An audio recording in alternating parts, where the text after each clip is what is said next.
Okay, so our next question છે that write a short note on lysosomes. તો આપણે first of all જેના related વાત કરવાની છે તો lysosomes. Mainly lysosomes છે ને એનું કામ શું હોય છે તો આપણા સેલની અંદર means that inside the cell waste materials જે કોઈ પણ છે તો આ waste material માટે આપણે શેનો યુઝ કરીએ છીએ તો lysosomes નો યુઝ કરીએ છીએ. એટલે કે વેસ્ટ મટીરીયલ ને શું કરી દેશે ઇઝીલી આઉટસાઇડ ધ સેલ છે એને શું કરે પાસ કરે. તો આઉટસાઇડ ધ સેલ પાસ કરવા માટે આપણે શેનો યુઝ કરીએ છીએ લાઇસોસોમ્સ છે એનો યુઝ કરીએ છીએ. હવે વેસ્ટ મટીરીયલ સેલ ની અંદર કોણ હોય તો મેઇનલી જે સેલ ઓર્ગેનલ્સ છે કે જે હવે વર્ક નથી કરી શકે એવા ડેડ થઈ ગયા છે તેવા સેલ ઓર્ગેનલ્સ છે એને આઉટસાઇડ ધ સેલ મોકલશે. ઓલસો ઘણા બધા એવા ફોરેન મટીરીયલ્સ હશે. ફોરેન મટીરીયલ એટલે કે બહારના મટીરીયલ કે જે સેલની અંદર આવી ગયા છે જે યુઝફુલ નથી તો એ બધા મટીરીયલ્સને પણ શું કરે છે તો આઉટસાઇડ ધ સેલ છે એને પાસ કરે છે. સો લાઇસોસોમ્સ છે એને ચેક કરો page number 64. Lysosomes are a kind of waste disposal system of the cell. એટલે કે લાઇસોસોમ્સ શું છે તો વેસ્ટ ડિસ્પોઝ કરી શકે. તમારો જે કોઈ પણ વેસ્ટ છે એને શું કરે છે ઇઝીલી બહાર મોકલી દેશે સેલમાંથી. Lysosomes have to keep the cell clean by digesting any foreign material as well as worn out cell organelles. એટલે કે સેલ ઓર્ગેનલ્સ ને તો બહાર કાઢશે એની જોડે જોડે જે અનવોન્ટેડ મટીરીયલ્સ છે કે જે સેલ ની અંદર પ્રેઝન્ટ છે તે અનવોન્ટેડ મટીરીયલ્સ ને પણ શું કરે છે સેલમાંથી બહાર કાઢે છે. Foreign material entering the cell such as કયા foreign materials છે કે જે સેલ ની અંદર આવી જશે. જો ફર્સ્ટ વન છે bacteria. After that, food as well as all organelles end up in the lysosomes. એટલે કે તમારી પાસે કોઈ ફૂડ પાર્ટિકલ્સ છે કે જે યુઝફુલ નતો અને અંદર આવી ગયો છે as well as તમારી પાસે કોઈ બીજો બેક્ટેરિયા છે કે જે સાઈઝમાં નાનો છે અને અંદર એન્ટર થઈ ગયો છે તો બેક્ટેરિયા છે એ પણ એની અંદર એડ થાય છે. તો આવા જે અનવોન્ટેડ મટીરીયલ્સ છે બધા અનવોન્ટેડ મટીરીયલ્સ શું કરશે સેલમાંથી બહાર કાઢી દેશે which break them up into the lysosomes. Break them up into the small pieces. તો lysosomes ની અંદર જ્યારે પણ એ લોકો અનવોન્ટેડ મટીરીયલ્સ આવશે ત્યારે શું કરશે એને બ્રેક ડાઉન કરી દેશે અને સ્મોલ પીસીસ ની અંદર કન્વર્ટ કરી દેશે. મીન્સ ધેટ કે આપણી જે કોઈ પણ ડાઇજેસ્ટિવ ટ્રેક છે ડાઇજેસ્ટિવ સિસ્ટમ છે એની અંદર જે રીતે આપણે વર્ક કરીએ છીએ કે ફર્સ્ટ ઓફ ઓલ આપણે કોઈ ફૂડ છે એને માઉથ ની અંદર નાખીએ એટલે ફટાફટ એનું સ્મોલ પીસીસ ની અંદર કન્વર્ઝન થાય છે. તો સેમ ટુ સેમ પ્રોસેસ થી જ શું કરવામાં આવે છે તો સેમ ટુ સેમ પ્રોસેસ થી જ લાઇસોસોમ વર્ક કરશે કે ઇનસાઇડ ધ સેલ જે કોઈ પણ અનવોન્ટેડ મટીરીયલ્સ આવે છે એ અનવોન્ટેડ મટીરીયલ્સ ને શું કરશે સ્મોલ પીસીસ ની અંદર કન્વર્ટ કરી દેશે. And the lysosomes are able to do this because they contain powerful digestive enzyme capable of breaking down all the organic materials. મેં તમને લાસ્ટ ટાઈમ એવું કીધું છે કે તમારી પાસે સપોઝ ઓર્ગેનિક મટીરીયલ છે તો ઓર્ગેનિક મટીરીયલ કોઈ પણ હોય એ ઓર્ગેનિક મટીરીયલ ની અંદર કાર્બન પ્રેઝન્ટ હોય હાઇડ્રોજન હોય ઓક્સિજન હોય એન્ડ સમટાઇમ્સ નાઇટ્રોજન પ્રેઝન્ટ હોય. તો આ ચારના કન્સિસ્ટન્સી થી જે કોઈ પણ કમ્પાઉન્ડ ફોર્મ થાય છે એ કયું છે તમારું ઓર્ગેનિક મટીરીયલ છે.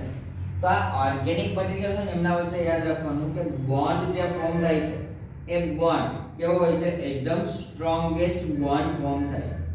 તો આ સ્ટ્રોંગેસ્ટ બોન્ડ ને પણ બ્રેક કરાવી શકે એવી એન્ઝાઇમ્સ છે કે બધા એન્ઝાઇમ્સ કોની અંદર પ્રેઝન્ટ હોય છે તો લાઇસોસોમ્સ ની અંદર એવા પાવરફુલ એન્ઝાઇમ્સ પ્રેઝન્ટ છે કે જે ઇઝીલી ઓર્ગેનિક મટીરીયલ્સ છે એ ઓર્ગેનિક મટીરીયલ્સ ના કોઈ પણ અનવોન્ટેડ પાર્ટિકલ્સ ને શું કરી શકે ઇઝીલી કટ કરી શકે સ્મોલ પીસીસ ની અંદર કન્વર્ટ કરી શકે. એન્ઝાઇમ એટલે યાદ હોવું જોઈએ લાસ્ટ ટાઈમ આપણે શીખ્યા હતા એન્ઝાઇમ છે રેટ ઓફ રિએક્શન ઇન્ક્રીઝ કરશે એઝ વેલ એઝ રિએક્શન ની અંદર પાર્ટ પણ લે છે. For example during the disturbance in the cellular metabolism. એટલે કે આ ડિવિઝન ક્યાં થાય છે કે જ્યાં સેલ્યુલર મેટાબોલિઝમ ની અંદર થોડો ઘણો પણ ફેરફાર થાય ને ત્યારે આ બધી વસ્તુઓ સૌથી વધારે જોવા મળશે. For example when the cell gets damaged, કોઈ પણ સેલ છે તમારો ડેમેજ થયો છે લાઇસોસોમ may burst. લાઇસોસોમ શું થઈ જશે બ્રશ થઈ જાય છે and the enzyme digest their own cell. તો પછી એન્ઝાઇમ પોતે જ પોતાનો આખો સેલ છે શું કરે છે ડાઇજેસ્ટ કરી લે છે. therefore lysosomes are known as the suicide bags of the cell. એટલે કે શું છે suicide bag છે એ ક્રિએટ કરે છે. નોર્મલ કહું કે સપોઝ તમારા હેન્ડ પરનો કોઈ સેલ છે. હવે તમે બાઇક લઈ જાવ છો, તમે સપોઝ પડી ગયા તો તમારો સેલ છે બ્રેક થઈ જશે. એટલે કે તમારો સેલ જે બ્રેક થઈ ગયો તો અહીંયાથી એની સેલ વોલ જતી રહી છે. તો હવે શું કરશે કે આની અંદરનો જે કોઈ પણ એન્ઝાઇમ હતો એ આખા સેલને શું કરી લેશે? ડાયજેસ્ટ કરી લેશે. આખો સેલ ડાયજેસ્ટ કરી લેશે એટલે પછી એ સેલ રહેશે નહીં. તો સેલ નથી રહેતો, ધેટ્સ વાય આપણે આવા સેલ્સને અથવા તો આવું જે કોઈ પણ મટીરીયલ છે એને શું કહીએ છીએ? લાઇસોસોમ્સ ને તો સ્યુસાઇડ બેગ્સ છે એ પણ કહીએ છીએ. Structurally, lysosomes are membrane-bound sacs filled with the digestive enzymes. હવે જો એની અંદર different type of the sections present છે, તો એ sections present છે એવા sections કે જે ગોલ્ગી apparatus માં પણ આપણને જોયા હતા. તો એવા membrane થી bound થયેલા sections છે એ જોવા મળશે કે જેની અંદર શું છે? digestive enzymes છે present છે. And these enzymes are made by RER. આ અંડરલાઈન કરજો કે તમારી પાસે જે RER છે, રફ એન્ડોપ્લાઝમિક રેટિક્યુલમ, તો એ રફ એન્ડોપ્લાઝમિક રેટિક્યુલમ છે એનાથી જ તમારું શું ફોર્મ થાય છે? તો તમારા લાઇસોસોમ્સ છે, લાઇસોસોમ્સ ક્રિએટ થાય છે. So our explanation is about the lysosomes. Now next one 5.2.5 it's a mitochondria. બરોબર? તો એ CHO છે, તો CHO છે એટલે એવું ન વાંચતા કે માઇટોચોન્ડ્રિયા, એનો મેઇન પ્રોનાઉન્સિએશન શું થાય છે? માઇટોકોન્ડ્રિયા. તો જો માઇટોકોન્ડ્રિયા છે ને એની અંદર એ સૌથી વધારે યુઝફુલ થતો આપણા માટેનો ટર્મ છે. Mitochondria are known as the power house of the cell. હવે આ મેઇન ટર્મ છે કે આપણી બોડીની અંદર ઈચ સેલ બધાની અંદર શું પ્રેઝન્ટ છે? તો પાવર હાઉસ પ્રેઝન્ટ છે. પાવર હાઉસ નું કામ શું છે? તો એનર્જી જે મળે છે આપણા બોડીને એ એનર્જીને સપ્લાય કરાવે છે. હવે એનર્જી સપ્લાય શેનાથી થશે? તો આ એનર્જી જે છે એ સપ્લાય બાય ધ સેલ થાય છે, એન્ડ બાય ધ સેલ એ સપ્લાય કરે છે, પણ આ પાવર હાઉસ ની એનર્જી સ્ટોર જે છે એ સ્ટોર થાય છે ઇન એટીપી. આ પાવર હાઉસ ની એનર્જી એટીપી ની અંદર સ્ટોર થઈ, ઇટ મીન્સ ધેટ એટીપી નો મીનિંગ થાય છે કે એડિનોસાઇન ટ્રાઇફોસ્ફેટ. કદાચ તમારા પ્રાઇમરી લેવલમાં આવ્યું હોય તો મેઇનલી તમારા બોડીની અંદર બધી જ સેલની અંદર શું પ્રેઝન્ટ છે? તો પાવર હાઉસ પ્રેઝન્ટ છે. અને આ પાવર હાઉસ શું કરે છે? એનર્જી સપ્લાય કરે છે, બટ એનર્જી છે સ્ટોર શેમાં થાય છે? તો એટીપી ની અંદર થાય છે. અને એનર્જીનું ટ્રાન્સપોર્ટેશન આપણે શેનાથી કરીએ છીએ? By the cell. સેલની અંદર એટલા માટે કારણ કે સેલની અંદર શું પ્રેઝન્ટ છે? સાયટોપ્લાઝમ છે એ પ્રેઝન્ટ છે. ઇટ મીન્સ કે ફ્લુઇડ એક પ્રેઝન્ટ છે અને ફ્લુઇડ થ્રુ શું કરશે? ટ્રાન્સપોર્ટેશન ફોર્મ કરે છે. ચેક કરો એમાં the energy required for various chemical activities needed for life is released by the mitochondria in the form of ATP molecules. એટલે કે ATP એડિનોસાઇન ટ્રાઇફોસ્ફેટ માં શું થાય છે? એ રીતે મૂવ કરે છે. હવે આપણી એક પણ એક્ટિવિટી હ્યુમન બીંગ્સ ની એવી નથી કે જેમાં આપણને એનર્જીની જરૂર ના હોય. નોર્મલી આપણે બેઠા છીએ તો પણ એનર્જી જોઈએ, સૂતા હોય તો પણ એનર્જી જોઈએ છે. તો એના પછી ચેક કરો કે તમારે ઓલરેડી તમે ફૂડ ખાવ છો, તે ફૂડ ખાવા માટે, ડાઇજેશન કરવા માટે, બાય ધ રેસ્પિરેશન, તો આ બધી જ ટર્મ્સ ની અંદર શું થાય છે? તો બધી જ ટર્મ્સ ની અંદર તમારી એનર્જી યુઝ થાય છે. તો આ એનર્જીસ છે એ બધી શેમાંથી પાસ થાય છે? તો બાય ધ માઇટોકોન્ડ્રિયા. ને કયા ફોર્મમાં થાય છે? તો બાય એટીપી મોલેક્યુલ્સ, એટલે કે adenosine triphosphate. ATP is known as the energy currency of the cell. Energy currency એટલા માટે કારણ કે એની અંદર આપણે સ્ટોર કરીએ છીએ. And the body use energy stored in ATP for making new chemical compound and for the mechanical work. એટલે કે તમારા ATP ની અંદર જે કોઈ પણ સ્ટોર થયેલી એનર્જી છે એ જ એનર્જીનો યુઝ કરીને આપણે શું કરીએ છીએ? આપણા ટુ ટાઈપ ઓફ ફંક્શન્સ છે એને ફોર્મ કરીએ છીએ. એક આપણી મિકેનિકલ સ્ટ્રેન્થ છે અથવા તો મિકેનિકલ કમ્પાઉન્ડ્સ ક્રિએટ કરવા માટે, ઓલસો આપણા બોડીની અંદર કેમિકલ કમ્પાઉન્ડ જે ન્યુ ફોર્મ કરવાના છે, ન્યુ કેમિકલ કમ્પાઉન્ડ ફોર્મ કરવા માટે યુઝ કરીએ છીએ. મિકેનિકલ વર્ક કરવું ઇટ મીન્સ ધેટ તમારી મસ્ક્યુલર એનર્જી એમાં યુઝ થશે. Mitochondria have two membrane covering instead of just one. એટલે કે આપણા માઇટોકોન્ડ્રિયા ની અંદર કેટલા કવર્સ હોય છે? તો માઇટોકોન્ડ્રિયા ની અંદર ટુ ટાઈપ ઓફ મેમ્બ્રેન્સ જે પ્રેઝન્ટ છે. બધી જગ્યાએ અત્યાર સુધીમાં એક એક મેમ્બ્રેન જ જોયું છે. And the outer membrane is very porous while the inner membrane is deeply folded. એટલે કે બહારનું જે આઉટર લેયર છે એ બહુ જ પોરસ છે. પોરસ બહુ જ હોવું એનો મીનિંગ કે એની અંદર વધારે પડતા શું છે, હોલ્સ ક્રિએટ થયેલા છે. વધારે પડતા હોલ્સ ક્રિએટ થવા એનો મીનિંગ યાદ રાખજો કે ઇઝીલી બહારનો સબસ્ટન્સ ઇનસાઇડ જઈ શકે. અને અંદર કેવું છે તો વધારે ફોલ્ડેડ સ્ટ્રક્ચર જોવા મળે છે. And this fold create a large surface area for the ATP generating chemical reaction. અને folded area છે એનાથી જેનો surface area વધે છે અને surface area વધશે એટલા માટે જ આપણે એવું કહે છે કે એની અંદર સૌથી વધારે chemical reaction generate થઈ શકે છે. Also, mitochondria are strange organelle in the sense that they have their own DNA and ribosomes. Mitochondria એક જ પોતાનો સેલ સ્ટ્રેન્જ ઓર્ગેનલ્સ ફોર્મ કરે છે જે પોતાનો પોતે DNA ફોર્મ કરે છે, also ribosomes પણ ફોર્મ કરે છે. અને આ એક જ છે એક્સેપ્શનલ એટલે યાદ રાખજો. And therefore mitochondria are able to make some of their own proteins. એટલે કે mitochondria પોતાના જ પ્રોટીન પોતે જ બનાવી શકે છે. તો આ બંને એક્સપ્લેનેશન છે about the lysosomes and mitochondria. After that નીચે આપણને હજી એક થિયરી દેખાય છે that plastids. ક્વેશ્ચન સેમ જ છે તે try to short note on plastids. હવે એનું ડિટેલ્સ આપણે ચેક કરીએ. જો મેનલી પ્લાસ્ટિડ છે ને એટલે કે આપણે પ્લાન્ટ સેલ્સ ની વધારે વાત આવશે હ્યુમન બીંગ્સ કરતા. જો plastids are present only in the plant cell. plastids છે તો શેમાં પ્રેઝન્ટ હોય છે તો પ્લાન્ટ સેલ ની અંદર જ પ્રેઝન્ટ હશે. and there are two type of plastids. હવે કયા કયા plastids છે ને યાદ રાખજો કારણ કે 10th માં બંનેનો યુઝ થાય છે. first one is chromoplast. chromoplast નો મીનિંગ શું થાય છે, colored plastids. એટલે કે તમારી પાસે કલર કમ્પોનન્ટ્સ છે તે બધા શું છે, ક્રોમોપ્લાસ્ટ છે. એન્ડ લ્યુકોપ્લાસ્ટ એટલે કે લ્યુકોપ્લાસ્ટ હશે તેની અંદર કલર ની હોય કે હશે વ્હાઇટ ઓર કલરલેસ પ્લાસ્ટિડ્સ શો કરે છે. પ્લાસ્ટિડ contain the pigment chlorophyll are known as chloroplast. તો મેઇનલી તમારી પાસે એક પિગમેન્ટ છે. પિગમેન્ટ નો મીનિંગ કે જેની પાસે નેચરલ અકરિંગ માં કોઈ કલર વેરિએશન શો કરતો હોય. તમને લીવ્સ છે બધાનો કલર ગ્રીન જ દેખાય છે, પછી કોઈ પણ ટ્રી નો હોય, કોઈ પણ પ્લાન્ટ નો હોય, કોઈ પણ ફ્લાવર છે તેનો પોતાનો કલર હશે.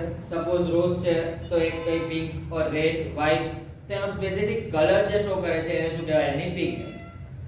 તો જે પિગમેન્ટ છે ક્લોરોફિલ ની, તો ક્લોરોફિલ ની પિગમેન્ટ થી તમે કોઈ કલર શો કરો છો તે છે એને શું કહે છે આપણે chloroplast. Chloroplasts are important for the photosynthesis in the plants. આ ટર્મ આપણે યાદ રાખેલી હતી પહેલા કે તમારા પ્લાન્ટ સેલમાં તમારા લીવ્સ ની અંદર if chlorophyll present છે, જો ક્લોરોફિલ પ્રેઝન્ટ હશે તો જ એના ઉપર કે રિએક્શન થાય છે તો ફોટોસિન્થેસિસ છે એ ફોટોસિન્થેસિસ ફોર્મ થશે. આઈધર એની અંદર ફોટોસિન્થેસિસ ફોર્મ થઈ શકશે નહીં.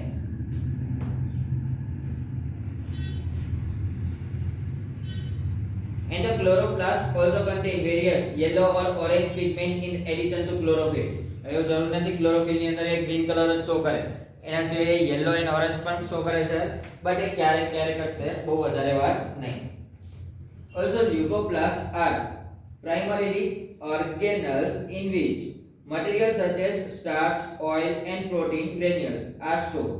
એટલે કે આપણા પ્લાન્ટ ની અંદર જેટલા પણ સેલ્સ છે એ સેલ્સ ની અંદરના સ્ટાર્ચ હોય, પછી ઓઇલ છે, એના પછી પ્રોટીન્સ ગ્રેન્યુલ્સ છે. તો પ્રોટીન ગ્રેન્યુલ્સ એટલે કે એના નાના નાના પોર્શન્સ છે પ્રોટીનના, એ નાના નાના પોર્શન્સ ને બધું જ કઈ જગ્યાએ સ્ટોર થાય છે તો લ્યુકોપ્લાસ્ટ છે એની અંદર સ્ટોર થાય છે. And the internal organism of the plastids consist of numerous membranes or numerous membrane. તો એ numerous membranes છે it means કે એની પાસે એક કરતા બહુ વધારે પડતા membranes છે.